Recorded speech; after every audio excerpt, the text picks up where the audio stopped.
Hello chess lovers.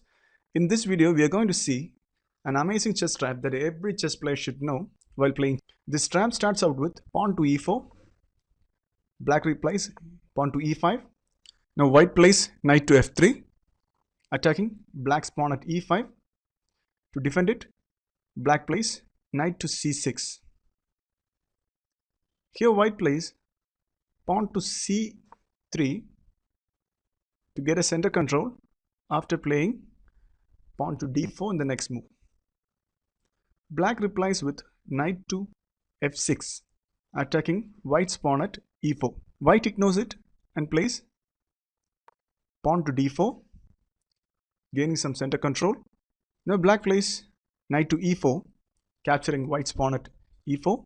White can simply capture the pawn at e5, but instead white pushes pawn forward, threatening black's knight at c6. Black's knight goes backward to e7. Now white captures the pawn at e5. So black thinks the white knight's position at e5 is very threatening. So to trade the knight, black moves his knight to g6, asking for a trade. But interestingly, white here plays light square bishop to d3. If you take my knight, I'll take yours. Black thinks, anyway I'm going to lose the knight at e4. So before that, let me gain some material by capturing white's pawn at f2. So after king capturing the knight, black's knight can simply capture the white's knight at e5. So here look at this position. White's king is exposed, white is down a material. So this is a good game for black. But interestingly, after knight capturing white's pawn at f2, white's going to ignore the knight at f2 and captures the knight at g6. But here in this position, black cannot capture white's bishop at g6, because after capturing white's bishop at g6, white's king can simply capture the black's knight at f2, and now white is up a piece, and this is good for white. So here, instead of capturing white's bishop at g6, black's knight captures white's queen. Okay, white's queen is gone. But very interesting move by white. White now captures black's pawn at f7.